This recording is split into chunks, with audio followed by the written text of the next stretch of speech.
네, 요즘 교육계가 많이 어지럽죠. 이 정교조 법의 노조화 문제가 있고 대안학교 사찰 문제가 불거졌고요. 여기다가 교과서 문제까지 추가가 된 상황입니다. 어떻게 하다가 이 교육계가 이렇게 아주 어지러운 상황으로 내몰렸을까요? 오늘은 한번 이 문제를 집중적으로 점검해보는 시간으로 꾸며볼까 합니다. 이탈남 보이는 팟캐스트 이번 주 초대 손님은 여러분도 아마 귀에 익숙하신 분일 겁니다. 이범 교육평론가입니다. 잠시 후에 만나뵈시죠. 세전 수입이 18억. 매출로 치면은 이제 몇십억이고요. 댓글 알바라는 게 지금 이제 국정원에서도 하고 있지만 그게 우리나라에서 처음 시작한 데가 어디인지 아십니까? 영화계하고 학원계입니다. 저는 굉장히 충격을 받았죠. 학력 같은 거 보면 이제 아시다시피 우리나라 학생들이 굉장히 높게 나오는데 학업 흥미도 조사가 있습니다. 49개국 중에서 수학은 48등이고요. 과학은 49등입니다. 전 세계에서 제일 재미없는 공부를 하는 거죠. 우리나라는 이제 고등학생 대상으로 장래 희망 직업 조사하면 1등이 이제 공무원이잖아요. 흥미라는 것과 장래 진로라고 하는 것은 동기부여, 모티베이션의 양대 축입니다. 이게 이제 둘 다 완전 쉽게 얘기해서 개판인 거죠. 학생에게 자기가 배우고 싶은 걸 더 많이 배우고 좀 배우고 싶은 걸 덜 배울 수 있는 이런 권리를 줘야 되는데 그런 생각 안 해보셨습니까? 영문과라고 하고 싶은데 왜 마지막 순간까지 수학을 100점 받아야 되는 거죠? 그런 나라는 이 세상에 없습니다. 요즘 이상하게 강남 분당 등지에서 제가 애들을 다 유학을 보냈다는 이상한 소문이 학원 거부권을 줬습니다. 부모가 최대한 그 압력을 행사하지 않고 아이가 스스로 판단하게 하는 편이에요.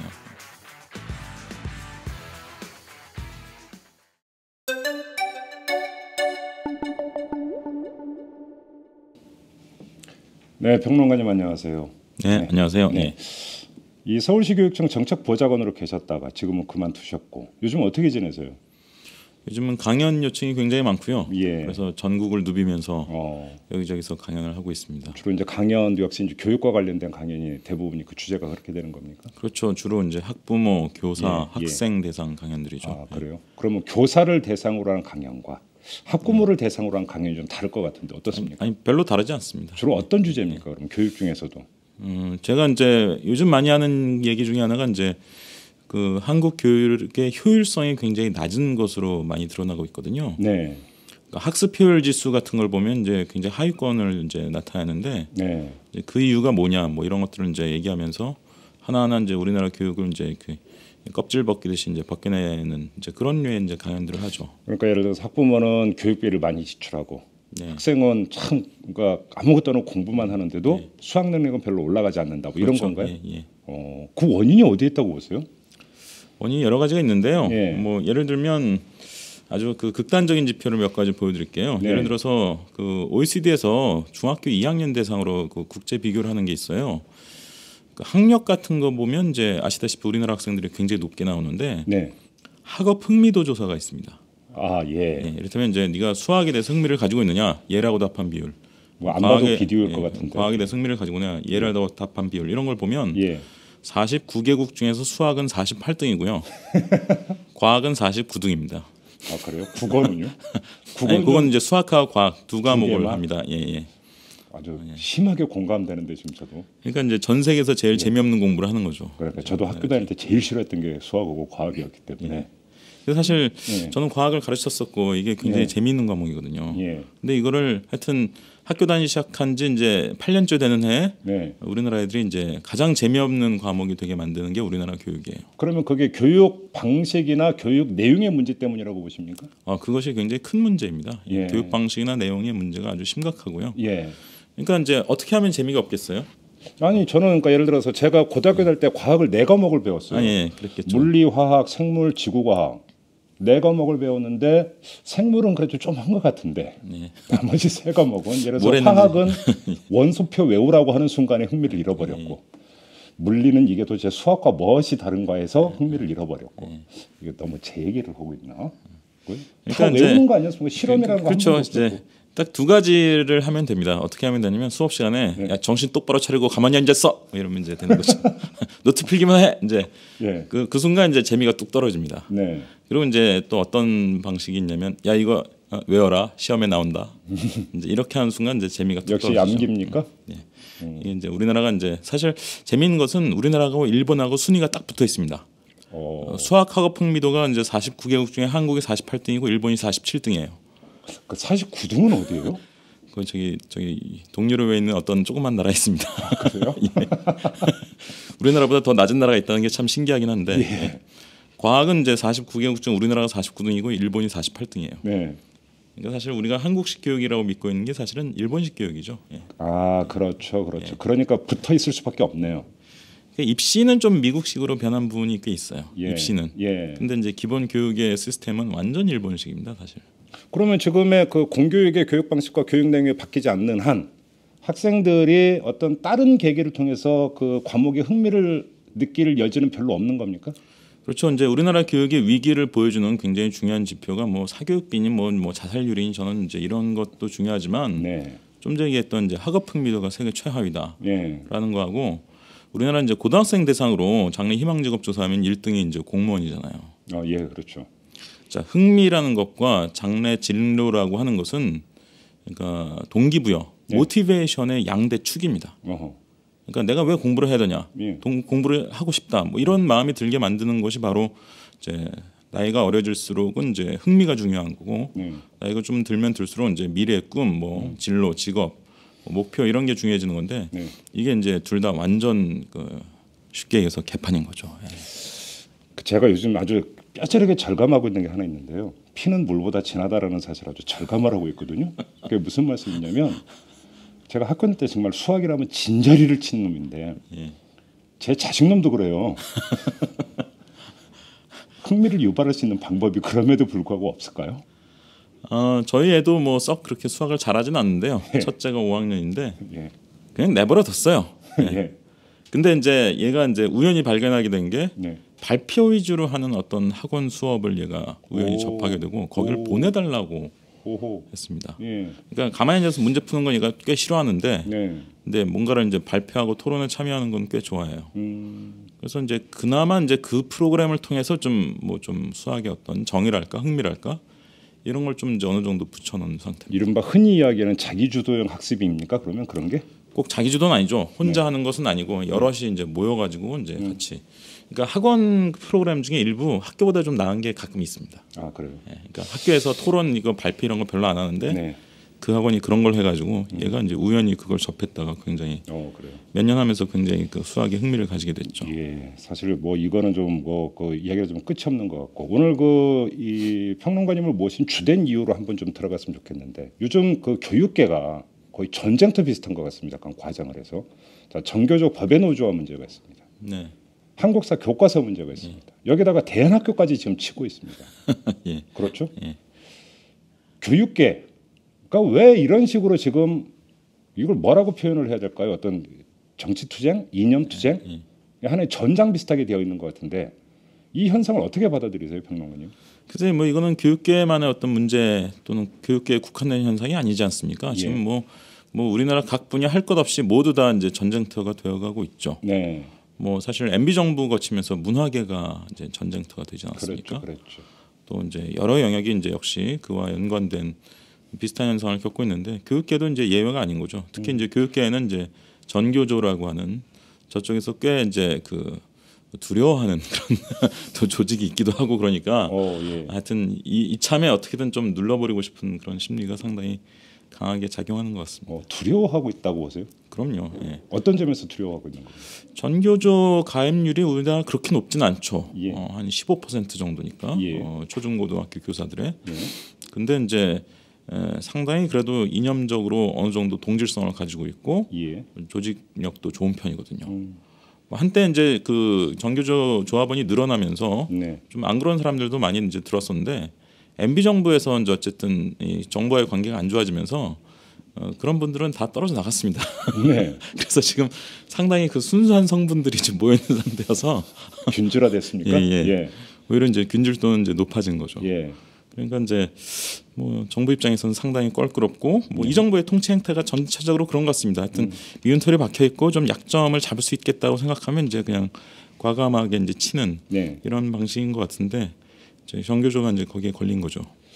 그 좀 이건 좀 어떻게 보세요? 그러니까 제가 개인적으로 경험한 게 하나 있었는데 2008년 촛불 시위가 사실은 학생들이 먼저 시작을 했던 거잖아요. 예. 그렇죠?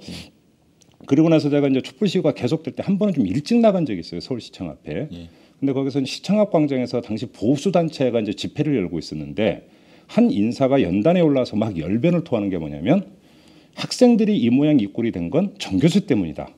그래서 아이들의 교육이 지금 잘못 가고 있고 이러면 나라의 장래가 망한다. 뭐 이런 취지로 아주 열변을 토하던데 제가 왜 이 말씀을 드리냐면 지금 정교조 법의 노조화나 대안학교에 대해서 뭐 사찰을 했다느니 그다음에 한국사 교과서 문제에 관통하는 게 하나가 있는 것 같아요.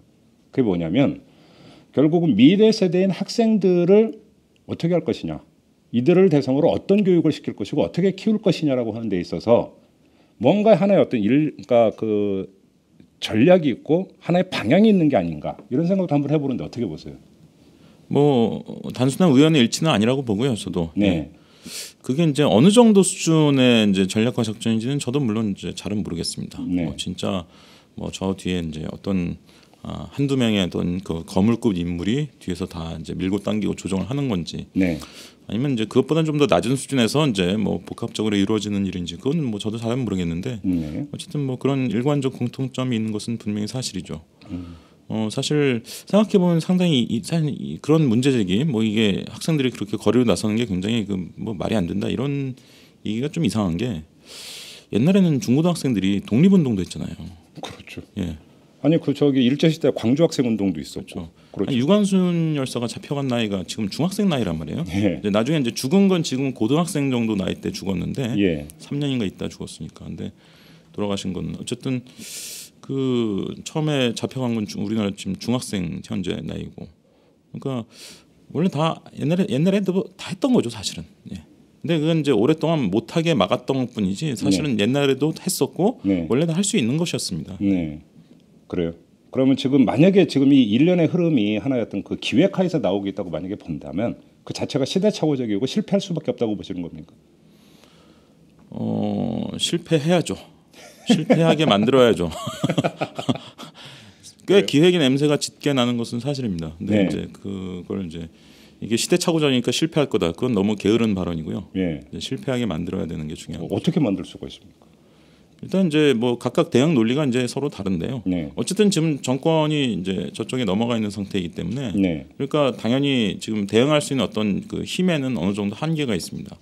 근데 이게 이제 단순히 이제 힘이라고 하는 것이 어떤 물리적인 힘, 네. 뭐 이런 것들뿐만이 아니라 결국은 이제 여론을 움직임으로써 이제 얻을 수 있는 어떤 그 지지력이라는 것이 결국 가장 중요한 힘의 그 원천 아닙니까? 네. 여론의 어떤 지지를 얻기 위한 어떤 뭐 조직적이고 계획적인 어떤 그런 움직임 이런 것들이 이제 상당히 중요한 거죠. 그래요. 정교조가 초기 대응에 꽤 우려를 하긴 했지만 예. 결과적으로는 어쨌든 지금 일단은 한 고비는 넘긴 상태죠. 네. 잘 되고 있고 어쨌든 사법부가 아직까지는 뭐 그렇게 몰상식한 그런 판단을 하지는 않는 것 같고 예. 계속 이 추세가 이어진다면 정교조 법의 노조화는 어쨌든 실패할 것이라고 이제 생각을 하고 있습니다. 이제 본안 소송에 가서도 근데 뭐 모든 이런 소송, 그 정치적인 의미를 강하게 가지고 있는 소송들이 이 여론 항배에 영향을 많이 받습니다. 그렇죠. 그러니까 흔히 여론전이라는 얘기를 하잖아요. 여론전이 굉장히 중요한 거죠.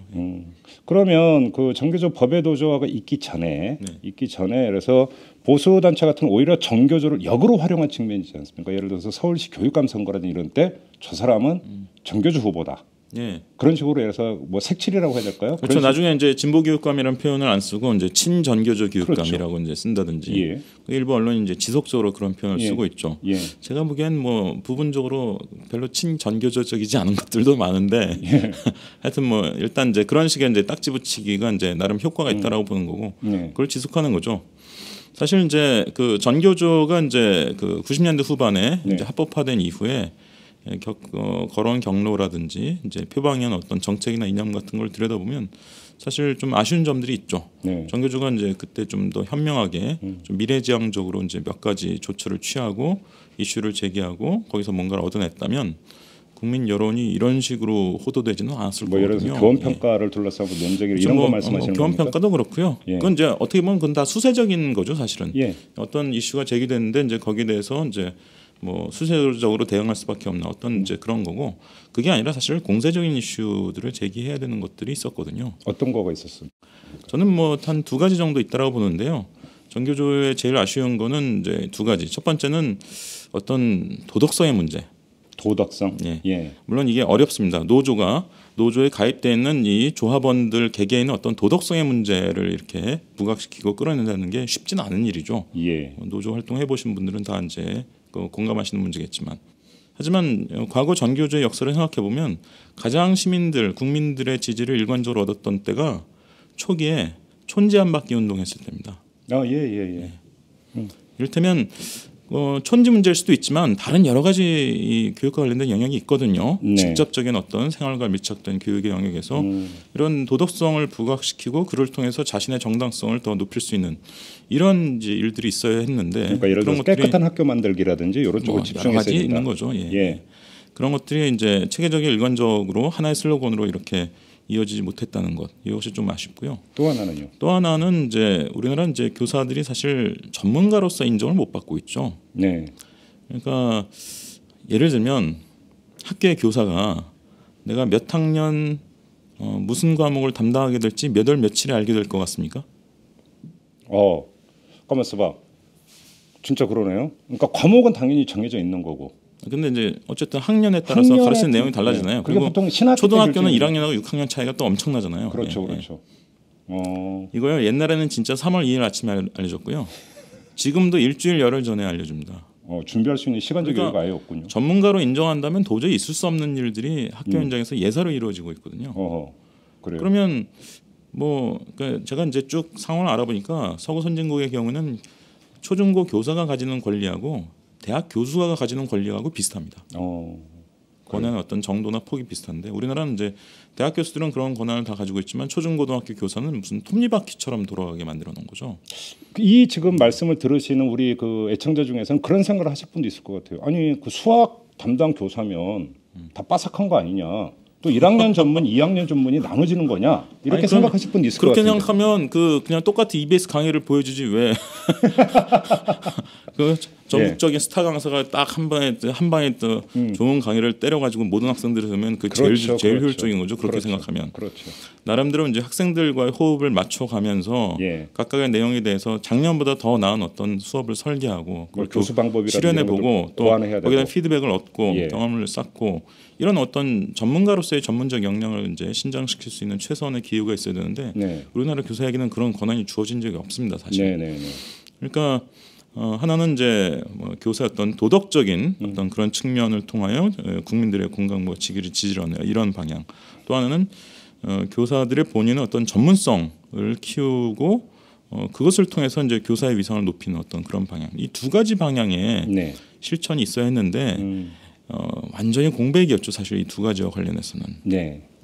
그러니까 이제 이슈 파이팅은 대개는 이제 어떤 이슈가 제기되면 거기에 반대하는 투쟁이 많았고, 그러니까 이제 국민들이 뭔가 반대를 하는 집단 이런 이미지가 이제 있었던 데다가 포지티브하고 적극적인 어떤 이슈 제기는 사실 제대로 되지 못했고. 근데 좀 초기를 보면은 전교조 참교육이라고는 슬로건을 내걸었고 또 교과 모임이 많이 만들어졌고 그래서 이제 교과 이제 그 담당 선생님들끼리 연구를 한다든지 토요일 이런 것도 많았잖아요. 그거 갖고는 부족했다 이런 말씀이죠. 그거로는 택도 없죠. 그 말씀하시는 게 뭔지 알아요? 전국 국어교사 모임, 전국 역사교사 모임, 이분들이 만들어놓은 어떤 성과를 보면 진짜 눈이 휘둥그레질 정도의 성과를 만들어놨어요. 문제는 이게 학교에서 실현되기가 매우 어려운 구조라는 거예요. 그러니까 전문가로서의 역량과 어떤 노하우를 쌓는 과정은 굉장히 나름대로 자기들끼리 잘한 측면이 있지만, 그리고 그건 높이 사야 되지만 그것을 학교 현장에 실현시키기 위해서는 어떤 제도적인 문화적인 몇 가지 걸림돌을 돌파해야 되거든요.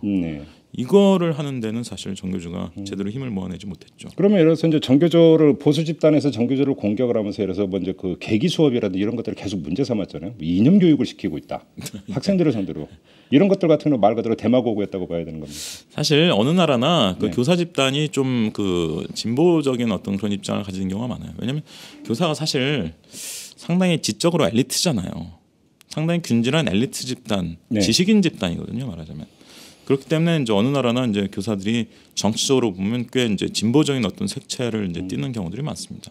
그게 이제 어떤 계기 수업 같은 거 하다 보면 이제 이런저런 방식으로 드러날 가능성이 충분히 있죠. 그러니까 이제 그런 것들 때문에 이제 오해를 살 여지는 있지만 제가 보기엔 어쨌든 계기 수업이라는 것 자체는 굉장히 사실은 좋은 수업 방법이거든요. 그렇죠. 지금 사회적으로 많이 이슈가 되고 있고 뉴스에서도 들리고 어른들도 이런저런 얘기를 하는 거를 아이들이 이제 들을 텐데 네. 그와 관련해서 이제 어떤 그 속사정도 알아보고 토론도 해보고 그걸 통해서 또 각자의 어떤 결론을 유도해보고 그걸 또 글로 써보기도 하고 이런 수업은 상당히 그 선진적인 수업이거든요. 네.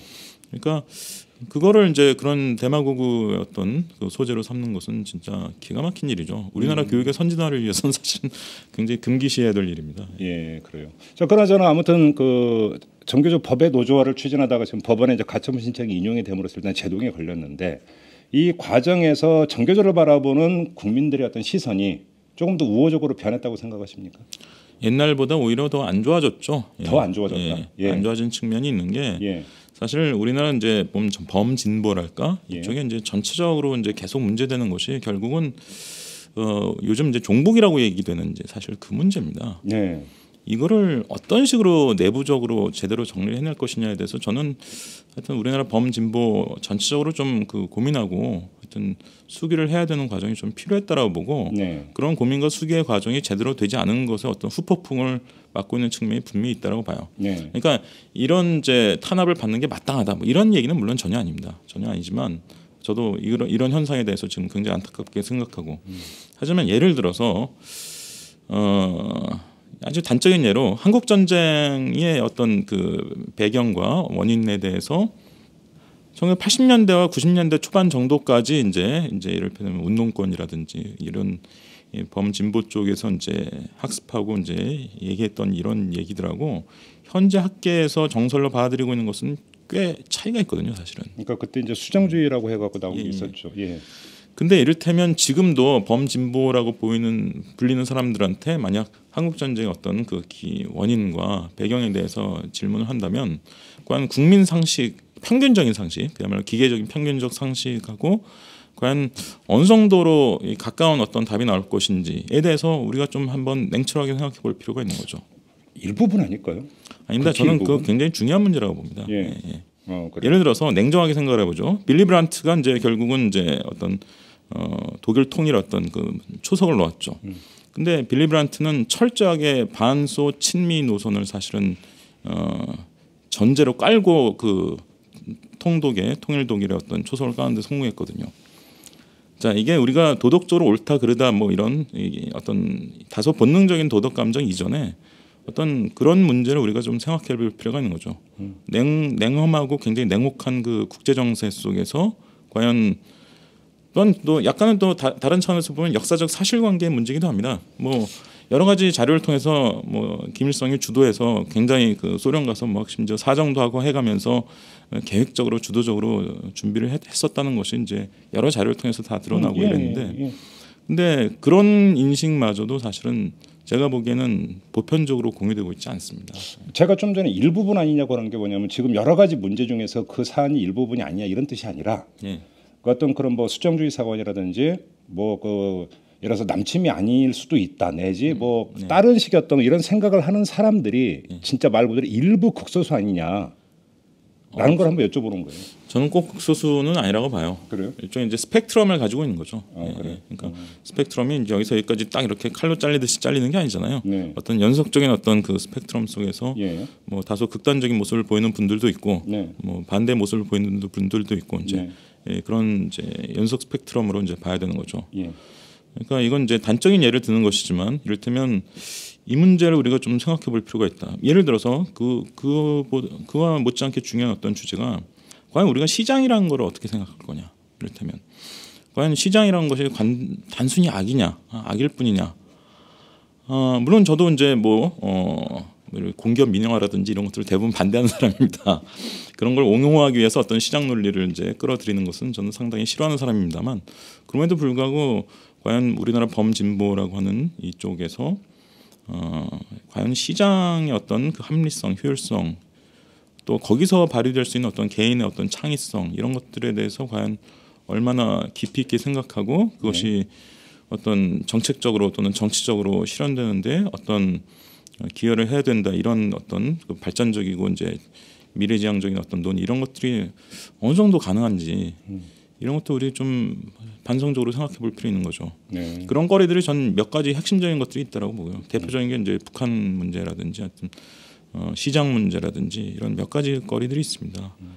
그래서 예를 들면 우리나라는 이상하게 기업을 운영하는 사람들은 다 뭔가 보수여야 될 것 같은 이상한 거 아닙니까? 예. 뭐 물론 이제 미국은 이런 이념장이 우리하고 다르지만 오바마는 IT 업계 여러와 같은 지지를 받고 있거든요. 예를 들어서 네. IT 업계 그 기라성 같은 그 업계 대표들하고 만나서 농담 따먹기 하면서 이제 이렇게 밥도 먹고 이제 그런단 말이에요. 네. 근데 우리나라 이 범진보는 그럴 수 있나? 예를 들어서 그런 게 가능한가? 그게 가능하지 않다면 대체 왜 그런가? 이런 것들을 우리가 좀 생각해 볼 필요가 있는 거죠. 그러니까 이른바 유연성의 문제입니까? 유연성의 문제이기도 하지만 예. 제가 보기에는 이념 정리를 제대로 못한 부분이 아직도 많이 있다라고 봅니다. 저는. 그래요. 자, 그럼 대안학교 문제가 좀 불거지는 현상은 어떻게 읽고 계세요? 아 그건 참 진짜 저는 이해가 안 되던데 예. 그런 게 왜 불거지는지 도대체. 예. 그러니까 뭔가 기획을 하려고 하다가 예. 공작을 기획하려고 하다가 이제 뭔가 조기에 좀 이렇게 뭔가 드러나면서 헛발질했다고 이제 이런. 불발된 게 아닌가 이제 이런 냄새가 꽤 역력하게 나던데요. 예. 근데 뭐 예를 들어서 그 이제 국정감사에서 뭐 신상 정보를 캤다 이런 게 나왔지만 그리고 이제 수그러드는 줄 알았더니 갑자기 또 집권 여당의 어떤 인사는 아 지금 대안학교가 상당히 문제가 있다. 예. 뭐 그러니까 뭐 종북교육 비슷한 식으로 어떤 지금 몰고 가면서 또 이렇게 나오고 있단 말이죠. 여기에는 뭔가 저들 사이에서 어떤 인식의 공유가 깔려 있는 것이 아닌가 이렇게도 한번 추론해 볼 수 있는 건 아닐까요? 그렇죠. 예. 네. 일단 종북 프레임이라는 것이 얼마나 강력한 영향력을 발휘하고 있는지는 우리가 이제 네. 뭐 지금도 실감하고 있는 거고요. 앞으로도 저는 상당 기간 굉장히 강한 영향력을 발휘할 거라고 봐요. 네. 예를 들면 천안함 같은 거는 사실은 뭐 굉장히 이제 아직도 많은 논란의 대상이 되고 있는 것이고 뭐 캐배할 부분이 많다라고 저도 생각하지만 연평도 포격에 대해서 과연 우리가 이제 어떤 생각을 하고 있나? 과연 우리 내부에서 여기에 대해서 뭔가 좀 약간 다른 색채 생각을 하는 분들이 또 있지 않나? 저는 그것 좀 생각해 볼 부분이 있다고 보고요. 그게 다 공격의 대상이 이제 되는 거죠. 다 그 빌미가 되는 겁니다. 천안함은 물론 이제 계속 좀 싸울 필요가 있는 부분이라고 저는 생각하지만 연평도 포격 같은 거에 대해서 이제 그 신부님이 이제 약간 실언성 발언일 수도 있는데 하여튼 그런 것들 하는 거 이런 것들을 보면서 하여튼 굉장히 착잡하더라고요. 예. 자, 그럼 한번 이 점을 한번 여쭤볼게요. 그 두 가지 시각이 있는 것입니다. 하나는 교육은 그 자체로서 가치 중립적이고 정치 바람을 타면 안 된다. 네. 그래서 이제 사실 교육감 선거 같은 경우도 정당 공천을 안 하는 이유가 거기 있는 것 아니겠습니까? 그렇게 바라보는 시각이 하나 있고 또 하나는 전통적 사회학이나 이런 데서는 지배 이데올로기의 재생산의 주된 통로가 바로 교육이다. 또 이렇게 바라보는 시각이 있지 않습니까? 네. 자, 이 두 시각에서 어떤 시각을 가지고 바라보느냐에 따라서 지금 교육계에서 벌어지고 있는 전쟁터와 같은 이런 상황. 그래서 어찌 보면 뭐 필연일 수도 있고 너무 심한 거 아니냐라는 판단이 나올 수도 있고 그럴 수가 있을 것 같은데요. 저는 당연히 교육은 정치적으로 중립적일 수 없다라고 보고요. 없다. 예. 예전에도 그래왔고 사실 지금도 그렇습니다. 그렇죠. 앞으로도 예. 아마 그럴 거고요. 네. 근데 문제는 뭐냐면 국민들이 이 현재 보편적인 국민 어떤 평균적인 정서 속에서는 어쨌든 그럼에도 불구하고 과도하게 어떤 정치성 또는 어떤 정당적 대표성을 교육에서 드러내는 것을 꺼리고 금기시하는 그런 부분이 있고 그런 국민들의 평균적인 어떤 감정 상태 그 상황을 우리가 어느 정도 존중할 필요가 저는 있다라고 생각을 해요. 네. 그래서 다소 애매한 결론이긴 하지만 어쨌든 현재와 같은 어떤 뭐 결국 교육감 선거에서 어떤 러닝메이트제나 어떤 정당 공천제를 이제 배제하는 이런 상태를 상당 기간 유지할 수밖에 없지 않나 뭐 이런 현실적인 판단을 하고 있습니다.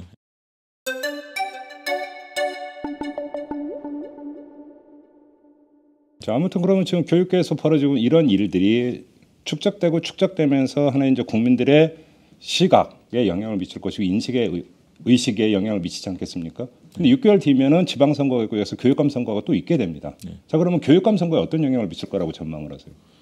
이런 당연히- 일들이 누적이 되면서 당연히 이제 뒤에서 누군가 기획을 하고 있다면 예. 당연히 그 교육감 선거 등을 내다보면서 이제 지금 그렇겠죠. 기획을 하는 것이겠죠. 예. 너무나 당연한 얘기 아닙니까? 그러면 교육감 선거에서 판이 상당히 그래서 그러니까 이른바 진보교육감 후보라고 한번 그러면 표현을 하죠. 예. 그런 입장에 선 후보에게 상당히 불리하게 아마 판이 갈 수밖에 없다 이렇게 전망을 하십니까? 근데 선거라고 하는 것은 단순히 어떤 이제 전체적인 여론 지형에 의해서만 달라지는 것은 아닙니다. 물론 뭐 그렇죠. 아시다시피 이제 일단 구도라는 게 있죠. 이를테면 진보 후보는 한 명인데 보수 후보는 여러 명이라든지 그렇죠. 이를테면 또 상대가 또는 그 누구냐의 역의 경우라든지 뭐 또 인물 상대가 누구냐라든지 또 어떤 정책 슬로건 뭐 이제 흔히 얘기하는 의제죠. 어떤 의제로 이제 다툴 것이냐 이런 영향을 같이 많이 받는 것이기 때문에 네. 지금 이제 누군가가 이제 음모하고 있을 것으로 추정하고 있는 이 판이 네. 교육감 선거의 진보 쪽에 불리하게 작용할 것은 틀림없지만 선거가 단순히 그것에만 의해서 좌우되는 것은 아니다. 네. 그런 다른 무기를 준비를 하고 있어야 된다. 의제라든지 인물이라든지 예. 이런 어떤 다른 무기를 준비를 하고 있어야 된다. 그런 생각을 하고 있습니다. 혹시 그러면 다른 의제가 강력한 어떤 의제가 될 수 있는 후보군이 만약에 있다면 하나만 좀 말씀해 주세요. 저는 몇 가지 생각하고 있는데요. 그거 지금 여기서 말씀드리면 안 됩니다. 영업 비밀입니까? 예. 그러면 하나만. 아니 아까 제가 말씀드린 거 한번 생각해 보세요. 예. 아까 말씀드린 거. 그래요? 이를테면 교사가 자기가 몇 학년 무슨 과목을 담당할지 몇 월 며칠 알게 되냐. 물론 이제 이런 식으로 쭉 얘기하면 너무 길죠. 네. 자, 이걸 이제 이 유사한 아이템들을 몇 가지 정리해서 네. 진보적 교권 이론을 얘기할 수 있습니다. 예. 그 교권 하면은 그 순간 이건 이제 보수에게 유리한 프레임인 것처럼 되어 왔죠. 그렇죠. 그렇죠. 예. 그걸 정면으로 전복할 수 있는 그런 새로운 프레임이 있습니다. 그래요. 똑같은 교권이라는 용어를 사용하면서 이게 이제 아까 제가 얼핏 얘기했던 교사의 어떤 전문성과 관련된 어떤 이런 것과도 연관이 있는 것이고요. 예. 하여튼 뭐 여태까지 이제 전통적인 진보적 그 교육 운동계에서 제대로 못 해왔던 어떤 그런 부분 중에 하나인데 그런 데서 좀 다소 공세적인 어떤 의제 제기를 하는 것이 저는 가능하다고 봐요. 그럼 우리 그 이번 평론가께서는 내년 이제 교육감 선거에 다시 참여하실 계획이 있으십니까? 뭐 지금 그렇게 될 수밖에 없을 것 같습니다. 그래요? 예. 아니 그럼 본인의 의지 문제 아닙니까? 뭐 너무 이렇게 노골적으로 제 의사를 얘기하라고 하니까 좀 그런데 사실은 뭐 제가 서울시 교육청에서 나오면서부터 계속 생각하고 있었죠. 하여튼 그래요. 그때는 이제 서울시 교육청 이제 교육감 보궐선거가 있었고 지고 네. 그다음에 이제 어쨌든 2014년 선거가 있을 텐데 이걸 이제 어떻게 할 거냐 뭐 지속적인 저의 어떤 고민의 어떤 중요한 주제였습니다. 자 그러면 서울시 교육청에도 계셨으니까 한번 이 점을 한번 여쭤볼게요. 교육자치가 되지만 과연 우리나라가 지금 그 제대로 된 교육자치냐? 사실은 교육부하고 교육감이 마찰을 빚고 충돌을 빚고 법적까지 가는 경우도 상당히 많이 있지 않았습니까? 자 이런 상태에서 교육감으로 만약에 당선이 된다고 해서 자신의 어떤 교육 철학과 교육 정책의 비전을 가지고 어느 정도까지 할 수 있는 것이냐? 여지가 얼마나 있는 것이냐? 이게 좀 궁금하거든요. 우리가 이제 그 교육 자치를 생각할 때 근본적인 딜레마를 좀 인식해야 되는 게 있습니다. 네. 하나가 뭐냐면 교육 자치가 심해져서 특히 재정적인 수준으로 자치가 이제 진행되면요. 빈익빈 부익부가 보정이 되기는커녕 그렇죠. 이게 이제 더 심화됩니다. 그렇죠. 그렇죠. 일단 미국이 사실 공교육이 저렇게 이제 난리인 이유가 뭐냐면 이유를 말씀드릴게요. 미국 그 공립학교의 예산은 절반 정도가 그 지역 재산세에서 나옵니다. 그 지역에. 예. 근데 이 지역이라는 게 얼마나 좁냐면 영어로 로컬 스쿨 디스트릭트라고 하는데 평균 인구가 2만 명입니다. 예. 우리나라 동수준입니다. 자, 생각해 보세요. 동수준으로 재산세 걷어서 그 중에 일부를 학교 예산으로 주는데 그게 학교 예산의 절반을 차지한다고 생각해 보세요. 예. 그럼 어떤 일이 벌어지겠습니까? 당연히 부자 동네는 사립보다 좋은 공립학교도 있습니다. 그렇죠. 근데 가난한 동네는 학교가 거집니다. 아니 뭐 예를 들어서 극단적으로 판자촌만 있는 어떤 동네에서는 재산세라고 하는 게 걷어봤자 얼마나 나오고. 그래서 실제로 우리는 믿지 못할 일이 벌어지죠. 미국에서는 그 학교에서 돈이 모자라지면요. 미국은 특이하게 방학 때 교사한테 월급을 안 주거든요. 아주 특이한 나라인데. 학기 중에만 줍니까? 예. 유럽은 안 그렇습니다. 근데 미국이 그렇습니다. 근데 그러면 학교가 돈이 모자라지면요. 방학을 늘립니다. 그 주 5일 수업이 아니라 4일 수업을 합니다. 아니 실제로 그러고 있습니다. 예. 2008년 미국 금융위기 이후에 이제 이런 일이 점점 심해지고 있는데요. 예. 뭐 이런 식이라니까요. 그럼 미국 교사들은 방학 때 뭐 합니까? 방학 때 아무 일이나 할 수 있습니다. 심지어 과외를 할 수도 있습니다. 다른 일로 이제 돈 버는 겁니까? 아르바이트를 해도 되고 과외를 해도 되고 뭘 해도 좋습니다. 파트타임 해도. 그래요? 예. 미국 교육 얘기 나왔으니까 진짜 그거 한번 저 평소 궁금했던 거였는데 오바마 미국 대통령이 몇 번 그런 언급을 했잖아요. 한국 교육 좀 본받아라. 예. 저는 저 양반이 도대체 한국 교육이 뭘 보고 본받아라고 하는 건지 저는 지금도 이해가 안 되거든요. 혹시 파악하셨어요? 어떤 건지? 그거는 오바마가 흑인이라는 맥락에서 이해하셔야 됩니다. 네. 이를테면 미국 그 가보실 기회 있으면은 저소득층이나 흑인이나 히스패닉 밀집 지역 한번 가보시면 전혀 다른 나라는 느낌이 들죠. 네. 교육열에 기억자도 없는 사람들이 많습니다. 오바마는 복장이 터지죠. 자기도 흑인인데 이제 그렇죠. 그 모양 그 꼴이니까.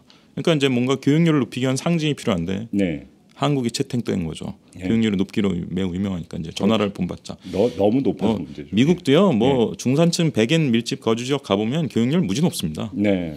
그러니까 아시는 분들 중에 미국에 사시는 뭐 친지분 있으면 물어보면 다 그러거든요. 아니 여기도 교육열 매우 높아 그러시는데 그거는 자기들이 사는 동네가 그런 동네라서 그런 겁니다. 그러니까 미국은 이제 양극화가 지역적 고착화가 사실상 끝난 나라거든요. 그렇죠. 그래서 한국 분들이 또 교육열이 높아서 이민 가거나 이제 거기에 이제 그 살게 되면 어떻게든 또 학군 좋은 동네, 집값도 비싼데 어떻게든 비집고 들어가서 삽니다. 그러니까 거기 그런 데가 보면 교육열 매우 높거든요. 네. 오바마는 그런 지역을 염두에 두고 한국 교육 본받자고 한 게 아닙니다. 반대쪽에 해당하는 그런 지역을 보고 한국 교육 정확히 말하면 교육열을 본받자라고 한 거죠. 교육열. 예. 아, 그래요.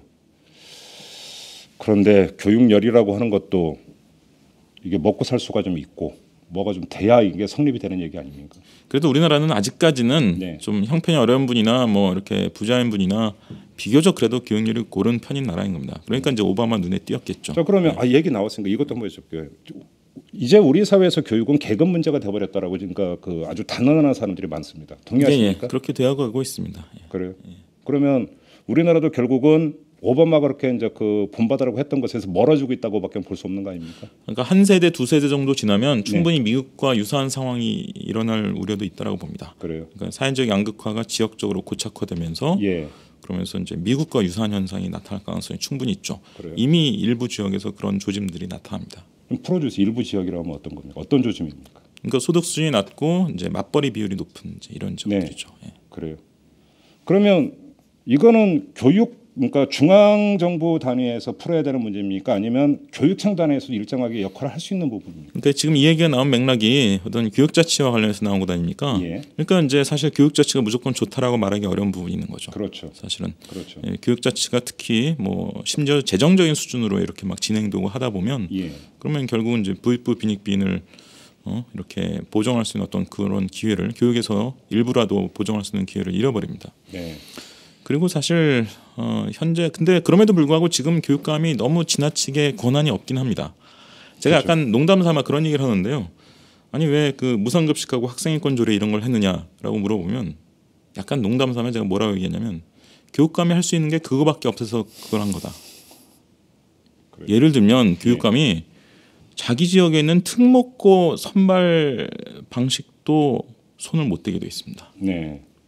그렇죠. 예, 그것도 다 중앙정부에서 이제 교육부 규칙 수준으로 만들어서 규칙을요 무슨 뭐 몇 줄 써서 내려보는 게 아니고요 책 한 권으로 만들어서 내려보냅니다. 그래요? 예. 그러니까 네. 사실 이제 제가 서울시 교육청에 있으면서 제가 주되게 이제 그 담당하는 게 이제 사교육과 관련된 건데 사교육 관련된 게 이제 주로 이제 학교에서의 평가하고 이제 흔히 내신 평가라고 얘기하는 거 있죠. 그리고 이제 특목고 그리고 대학 입시 이런 것들이 이제 사교육과 밀접한 연관을 가지지 않습니까? 자, 이와 관련해서 교육감이 할 수 있는 일이 사실상 거의 없습니다. 근데 형식적으로 특목고 지정 취소 이런 건 교육감의 권한이라고 제가 보도에서 본 것 같은데 아닙니까? 그것도 교육부와 협의를 하게 돼 있습니다. 법적으로 좀 그렇게 돼 있습니다. 예. 그래요? 예. 사실상 할 수 있는 게 거의 없군요. 교육 정책을 수립하는 데 있어서. 그렇죠. 그나마 이 경기도교육청 같은 데서 혁신학교 같은 걸 하면서 뭐 지금 뭐 평가 모델도 좀 다른 거 만들어 놓고 하는 게 참 대단한 겁니다. 지금 생각해 보면 그렇게 엄청나게 관료적으로 꽉 막히게 통제를 해놨는데 그 틈바구니 속에서 모든 하여튼 그 만들어낸 거 보면 진짜 대단한 거죠. 근데 제가 지방을 한번 몇 군데를 돈 적이 있었는데 그때 좀 느낀 건데, 그러니까 서울 같은 경우는 뭐 좀 어떤 그 이 교육 문제에 대해서 관심이 많으신 분들 중에서 이런 말씀하시는 분들이 많아요. 특목고의 폐해, 특히 외고가 이 시점에 뭐가 필요하냐, 뭐 이런 얘기를 하시는 분들이 있단 말이죠. 그리고 저는 그게 맞다고 생각을 했어요. 근데 이제 또 지방에 가서 보니까 그 특목고가 유치돼야 된다. 우리 지역에 세워야 된다. 거기서 어떤 보수 진보니 뭐 이런 게 없더라고요. 그렇죠. 예. 이것이 뭐냐면 여기서 특목고라고 하는 것을 바라보는 데 있어서도 어떤 처한 환경에 따라서 찬반이 확실하게 갈려버리고 다르더라라는 것이죠.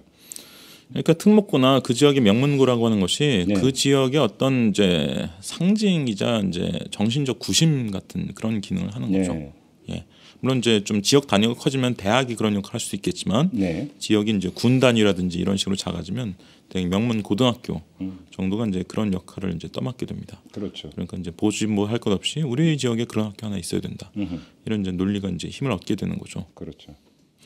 사실 이 특목고나 이런 문제는 그래서 사실 서울 수도권에서 뭐 또 느껴지는 것하고 지역 지방에서 느껴지는 게 상당히 다릅니다. 그러면 그러니까 교육청 입장에서도 접근법이 어차피 다를 수밖에 없는 것 아닙니까? 그렇게 돼 버리면. 뭐 그럴 수도 있죠. 예. 근데 사실 이거는 어떻게 보면 그 해법은 간단할 수 있는 게, 그러니까 저는 우리나라 교육의 굉장히 큰 문제 중에 하나가 그 자유주의의 부족이라고 봅니다. 예. 그러니까 교사의 권한이 없고요, 네. 학생의 권한이 없습니다. 그렇죠. 교사의 권한을 확장하고 학생의 권한을 확장한다는 것은 다른 식으로 표현하면 교사의 선택권을 늘려주고 예. 학생의 선택권을 늘려준다는 겁니다. 예. 또 우리나라 학생들의 선택권을 뭘 가지고 있습니까? 이를테면 자기 문과 이과 나누는 선택밖에 없죠, 사실. 그렇죠. 인문계 고등학교 가면. 예? 그렇죠.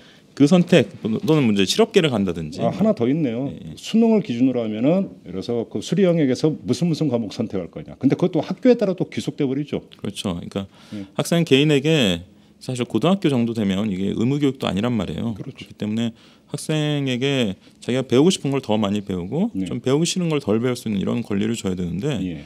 그리고 서구선진국은 다 그렇게 되어 있습니다. 예. 그리고 그게 이제 결국은 대학에서 뭘 전공할지와 이제 자연스럽게 연결이 되게 제도화되어 있는, 특히 유럽 쪽이 그런 제도화가 잘 돼 있죠. 네. 그런데 우리나라는 이상하게 이제 끝까지 똑같이 국영수를 시킨단 말이에요. 그렇죠. 자, 이걸 이제 한 발만 더 나아가 보면 특목고 해법이 여기서 나옵니다. 생각해 보십시오.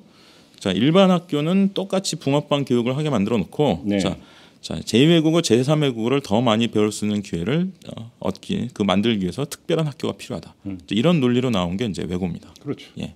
그러니까 이 외고를 만들어야 된다는 논리를 깨려면 근본적으로 일반 학교에서 붕어빵 교육을 하는 상황 자체를 전복해야 되는 거죠, 사실은. 그렇죠. 예. 그러니까 이게 빠지고 이제 외고만 없애자 이래 버리니까 사실은 진보 쪽에서 가지는 어떤 정책의 주장이 한계를 가지게 되는 겁니다. 그러면 예를 들어서 이명박 정부 때 추진했던 예를 들어서 그 특성화 고등학교라든지 그다음에 이제 과목 중점 학교라고 하나요?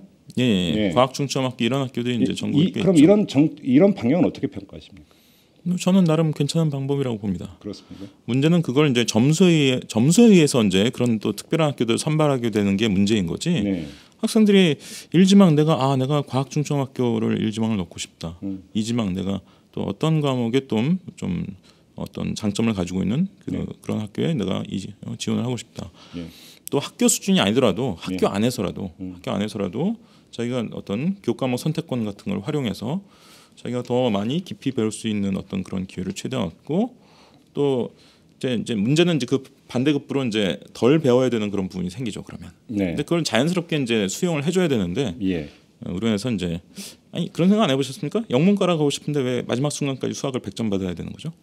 그런 나라는 이 세상에 없습니다. 제가 꼭 드리고 싶었던 질문이 그건데요. 수학 안 배워도 되는 이런 상황은 연출이 안 될까요? 아니, 미국도 SAT 필수 과목의 수학이요. 예. 우리나라 중2 수준이란 말이에요. 아 그래요? 중3 이후 수학은 다 선택 과목이에요. 오. 지금은 일본도 그렇게 하네요. 일본도. 미분 적분 안 배우겠네 그러면. 당연하죠. 2차 함수부터 안 배울 수도 있어요. 야, 너무 심한 좋다. 경우는. 예. 아무래도 현실적으로 그래도 많이 수학을 공부하긴 하지만 예. 극단적으로 내가 수학이 싫다면 그러고도 대학을 갈 수 있는 길이 얼마든지 열려 있거든요. 그러니까 제가 워낙 수학을 싫어해서 그런지만 수학 공부를 많이 하면 논리력이 향상이 된다. 저는 그 접목지 좀 못 찾겠어요. 그래서 드리는 질문인데. 애석하게도 그 주장이 맞긴 맞습니다. 수학의 논리력 향상에 도움이 되는 건 맞긴 맞는데 예. 이제 우리나라 수학이 이상하게 네. 사실은 이제 어떤 정형화된 문제를 빨리 푸는 식의 것만 요구하는 문제 약간 푸는 그런 능력을 키우는 거잖아요 지금. 예. 그래서 사실은 이게 이제 논리력 신장하고 이제 별 연관이 없어 보이는 이런 결과가 되는 거죠. 그렇죠.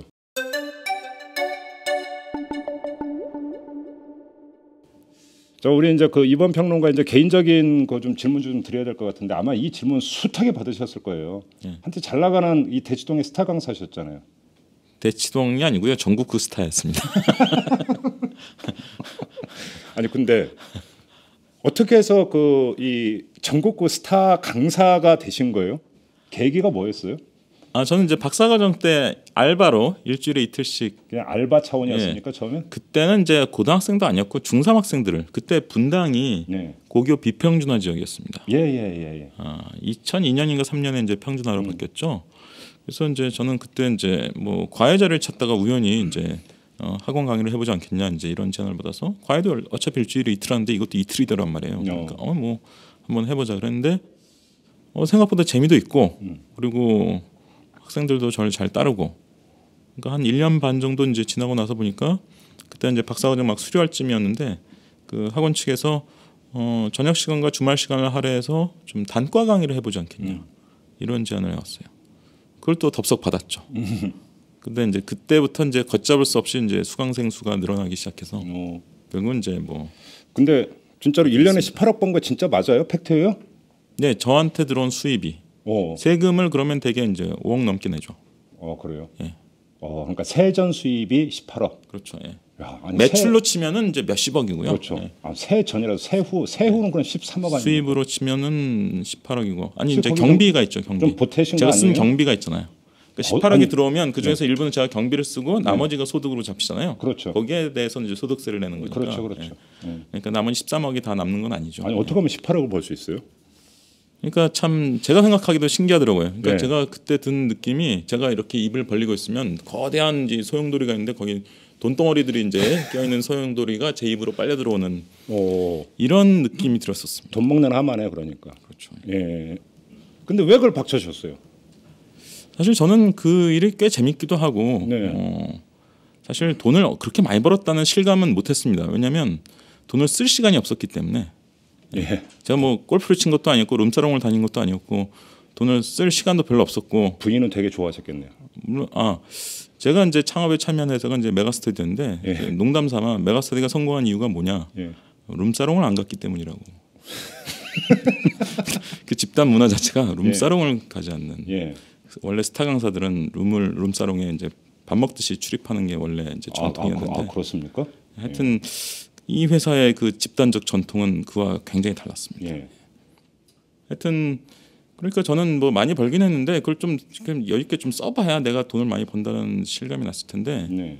별로 실감은 못했습니다. 그러니까 통장에 이제 숫자만 찍히는 거죠. 점점 그러니까 숫자만 늘어나는 거죠. 예. 생활 수준이나 뭐 그러니까 어떤 그 소비 수준이나 뭐 소비 이런 수준이나 그다음에 좀 여유를 가지고 즐기는거나 이런 거 변화는 전혀 없고. 네. 예. 예.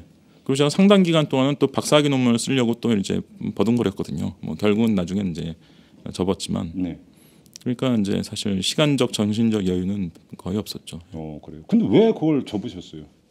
그때 이제 우리나라 그 인터넷 알바라는 거 있잖아요. 댓글 알바라는 게 지금 예. 이제 국정원에서도 하고 있지만 예, 요번에 알았어요. 예. 월 280만 원이 돼요 보니까 알바비가. 예. 그게 우리나라에서 처음 시작한 데가 어디인지 아십니까? 몰라요. 영화계하고 학원계입니다. 아하. 그래요? 영화계에서 예. 새로 이제 개봉 영화가 이제 나오면 이 영화 재밌다 이제 이런 품평 댓글 올리게 이제 같듯이. 하는 거. 예. 그게 이제 2000년대 초반 시작됐고요. 그리고 이제 학원계에서 자기 학원 또는 이제 자기 어떤 특정 강사를 이제 띄우고 경쟁 관계에 있는 다른 학원이나 강사를 이제 폄하하는 글을 올리게 하는. 이범 선생님 강의 너무 좋아요, 뭐 이런 거. 이를테면 그런 거죠. 예. 이런 게 역시 또 2000년대 초반에 시작됐어요. 그 우리나라 댓글 알바의 시초는 영화계하고 학원계입니다. 예. 이게 나중에 이제 국정원까지 이렇게 이어질 줄은 저는 꿈에도 몰랐는데. 근데 제가 이제 메가스터디 했을 때 이 누가 적발이 됐어요. 댓글 알바가 학생을 시켜서 꽤 많이 한 것이 적발이 됐습니다. 그래서 예. 제가 불같이 화를 내고 결국은 이분은 이제 메가스터디에서 거의 쫓겨나다시피 했고 나중에 은퇴했죠. 얼마 안 돼서 또 그 이제 댓글 알바생을 그 강사가 채용을 합니까? 학원이 아니라? 학원이라는 경우도 있고 단과 강사의 경우는 사실 강사 개개인이 하나의 사업체거든요. 그렇죠. 그러니까 그 단위로 움직이는 거죠. 그랬는데 몇 달 뒤에 알고 보니 사실은 이 사람 말고도 사실은 훨씬 많았고 오히려 하지 않은 사람이 손에 꼽을 정도였다는 것을 알게 됐어요. 예. 그리고 이 상황을 바로잡으려는 어떤 노력이나 이런 것들도 별로 없었고 저는 굉장히 충격을 받았죠. 굉장히 제가 그 창업에도 참여하면서 굉장히 프라이드를 가졌던 집단인데 그렇다고 제가 다른 데로 가기도 어려웠습니다. 왜냐하면 다른 데는 더 혼탁했거든요. 그래서 굉장히 몇 달 동안 괴로워하다가 이것저것 뭐 시도를 뭐 좀 상황을 개선해 보려고 시도하다가 잘 안 되고 좌절도 겪고 하다가 지금도 기억납니다. 딱 10년 됐네요. 2003년 이제 여름 방학 개강하기 조금 전이었는데 무슨 번개불에 맞은 것처럼 생각이 나더라고요. 어떤 생각이요? 그만두면 되지 않느냐. 그 뭐 쉬운 생각을 그렇게 오래 하셨어요? 예. 아니 지금은 얘기가 다르지만 제가 메가스터디 창업할 때 그 맨 처음 나온 보도 자료를 지금도 제가 기념으로 가지고 있습니다. 거기 뭐라고 써있냐면 사교육비 절감과 교육기회 균등을 위하여 메가스터디가 출범했습니다라고 쓰여 있어요. 예. 그때 이제 홍보를 담당한 사람이 쓴 문구인데 제 그때 당시 오프라인 수강료가 40몇만 원이었는데요. 3개월 동안 40몇만 원이었는데 온라인 수강료가 12만 원이었습니다. 3개월분이. 3개월에. 예. 예. 또 예를 들어서 그러니까 이제 사교육비 절감이 맞죠. 또 3분의 1로 줄었네요. 그때 예. 이제 그 초고속 인터넷이 이제 전국적으로 막 보급될 때였는데 2000년 무렵에 그것만 연결되면 사실 뭐 도서 벽지에서라도 대치동 아이들과 똑같은 거를 이제 네. 접할 수 있잖아요. 예. 그러니까 이제 교육계 균등이 맞는 거죠.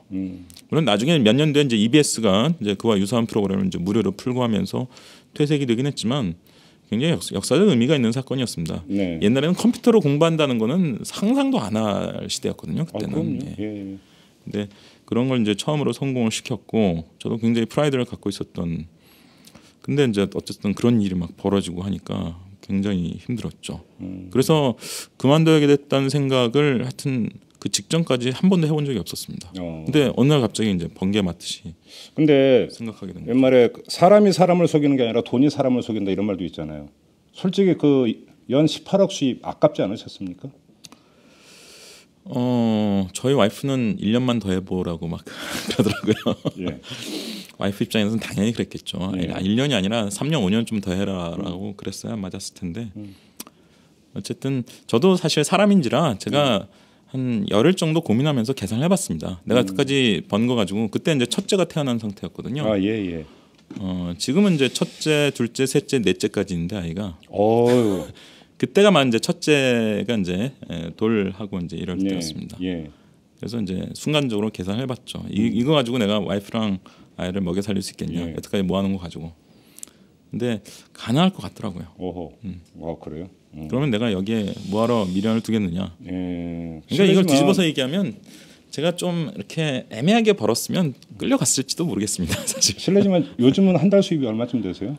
요즘은 강연이 워낙 많아서요. 아. 주 수입이 강연 수입인데 연평균으로 하면 한 달에 7, 800쯤 되는 것 같습니다. 그러니까 많을 때 한 1000쯤 되는 것 같고 적을 때는 한 4, 500 정도 되는 것 갑자기 같아서. 이렇게 위화감이 팍팍 느껴진다. 그죠? 위화감이 느껴져요. 근데 제가 그렇게 엄청 비싼 강연만 하는 건 아닙니다. 예. 제가 근데 이제 지자체나 이제 기업에서 오면은 비싸게 부르는데요. 예. 학교나 도서관 강의는 제가 얼마 달라고 얘기해 본 적이 없습니다. 그래. 그러니까 공교육계에서 요청이 들어오면 그냥 주는 대로 받고 어디든 가서 강연을 했어요. 그래서 강연 스케줄이 굉장히 빡빡합니다. 근데 자 학위도 받으셨잖아요. 아니 박사학위 못 받았죠 결국. 아, 못 받으셨나요? 그 와중에 결국 포기했습니다. 그러면 그 이제 거기를 그만두시고라도 다시 학교에 가서 학위를 받을 수도 있고 강단에 설 수도 있고. 지금은 이제 관심사가 옮겨졌죠. 네. 제 대학원 전공이 좀 특이한 겁니다. 저는 학부에서는 생물학을 전공했고 이제 대학원에서 과학사 과학철학을 아, 예. 서울대 예, 이제 예. 그 석박사 과정으로 있습니다. 예. 과학사 과학철학 전공이. 그래서 상당히 특이한 걸 전공했는데 예. 저는 그래서 이제 환경과학의 역사에 어. 대해서 박사학위 논문을 쓰려고 하고 있었고 예. 그러다 이제 그만뒀는데 지금은 이제 관심사가 많이 옮겨갔죠. 물론 교육 쪽으로 많이 옮겨간 거고 그래서 옛날 전공으로 뭐 돌아가기도 좀 어려운 상태고 물론 그러기엔 또 너무 늦기도 했고 교육 평론가의 길을 선택을 하셨는데 후회 안 하십니까? 교육평론가는 뭐 어쩌다 보니까 된 겁니다. 내가 이거 돼야지라고 생각해 본 적은 한 번도 없었어요. 예. 근데 이제 뭐 학원 강의 이제 그만둔 다음에 이제 EBS나 강남구청에서 2004년부터 무료 인터넷 강의. 네네. 물론 저는 이제 시간당 얼마씩 받았지만 학생들은 무료로 듣는 강의였죠. 이걸 시작하는데 이제 합류해서 이제 몇 년간 이제 그런 강의를 했고 그 와중에 이제 책 내면서 뭐 강연 요청도 많이 받고 방송 출연 요청도 많이 받고 하면서 그때 이제 한겨레 신문에 제가 칼럼을 쓰고 있는데 기자들이 그러더라고요. 전직 학원 강사라고 쓰기엔 좀 못하다 프로필을. 다른 프로필 없냐. 심지어 교육운동가라고 해보라 그러더라고요. 근데 제가 교육운동가라고 하기엔 좀 그런 게 지금도 그런 게 저는 이걸 위해서 내가 어느 정도 자기 희생을 할 수 있느냐에 예. 대해서 조금 아직 회의적입니다. 네. 제 스스로가 그 정도는 아니라고 봐서 교육운동가라는 프로필은 도저히 못 쓰겠고 그래서 이제 교육평론가라는 이름을 제가 이제 만들어낸 거죠. 아, 그러셨군요. 자, 시간이 뭐 여쭙다 보니까 많이 흘렀는데 마지막으로 이 질문 한번 드려볼게요. 우리나라에는 두 명의 그 부모가 존재한다는 그런 말을 합니다. 그러니까 그냥 하나의 사회 구성원으로 사교육을 바라보는 관점과 내 자식의 사교육을 바라보는 관점이 다르다. 이런 얘기를 많이 합니다. 그러니까 하나의 사회 구성원으로서 사교육의 문제점에 대해서는 아주 그 객관적으로 보고 평가를 하고 비판을 하면서도 제 자식은 또한 학원을 보내고 과외를 시키는 이건 어쩔 수 없는 한국 교육 현실에서는 어쩔 수 없는 현상이라고 봐야 됩니까? 어떻게 보십니까? 저는 그 학원을 도덕적으로 비난할 수는 없다고 봅니다. 네. 사교육을 받는 것을. 우리나라 학원에서 사교육 받는 게 뭐 많이 받으면 부도덕해지는 거냐? 저는 그런 식의 사고로 해서는 안 된다고 봐요. 네. 다만 이제 사교육이 기능적 문제가 있죠. 막 국가적인 차원의 기능적 문제는 얘기하지도 않겠습니다. 개인적인 차원에서 기능적 문제가 두 개가 있는데 네. 하나는 이제 부모의 노후 생활 여건을 악화시킨다는 기능적 문제가 있고요. 노후 준비를 못 하죠. 그렇죠. 예. 사실 그 적금 들어나 맞는 돈인데 예. 또 하나가 그냥 아무 생각 없이 사교육을 계속 이용하면요 장기적으로 학습 효율이 떨어질 수가 있습니다. 예. 무조건 그렇게 된다는 얘기는 아닌데 의외로 그 함정에 많이 빠집니다. 그러니까 사교육 효과가 없다. 뭐 잊을만한만 나오는 조사 결과가 그런 겁니까? 그러면? 이게 효과가 생각보다 그렇게 장기적으로 크지 않을 수 있다는 거죠. 예를 들어서 요즘 아이들이 복습을 안 합니다.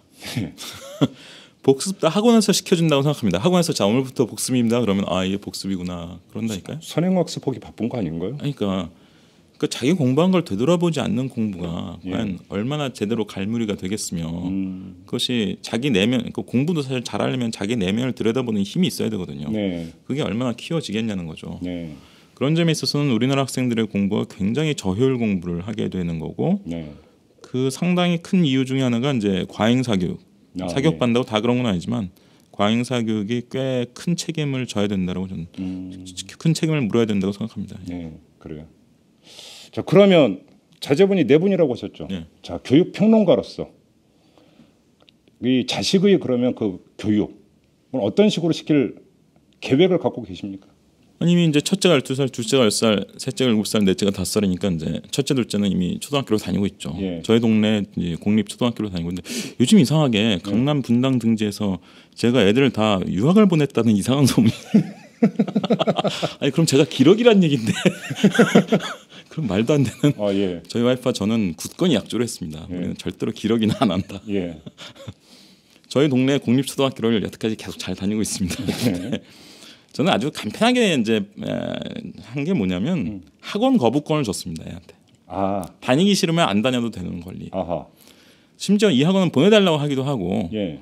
처음에 권유해서 다녔는데 이거는 괜찮네 해서 계속 재미 들려서 다니기도 하는데 네. 어떤 학원은 처음부터 거부하거나 중간에 그만두고 싶어하는 경우가 있습니다. 그러면 과감하게 그냥 그만두게 하거든요. 예.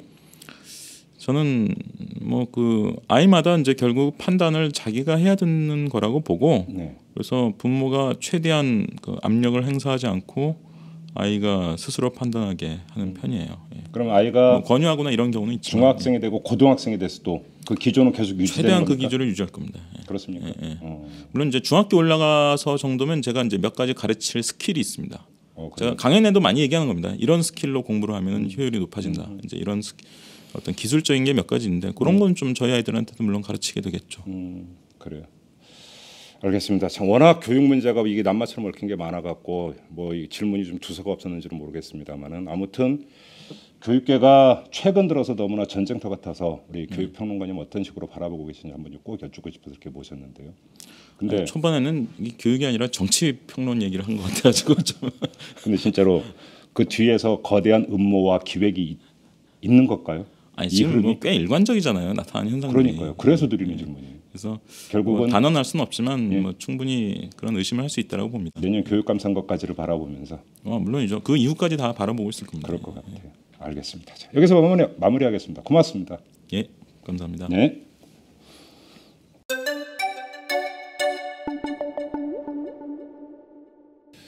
네, 교육계에서 벌어지고 있는 여러 가지 일들이 정말로 이 정치적 기획에 의거한 것이라고 한다면 그 해결책도 국민들의 정치적 선택에 따라서 이루어져야 되지 않겠습니까? 아마도 내년 6월에 치러질 교육감 선거가 그 장이 될 것 같습니다. 자, 이탈남 보이는 팟캐스트 여기서 마무리하도록 하겠습니다. 여러분 고맙습니다.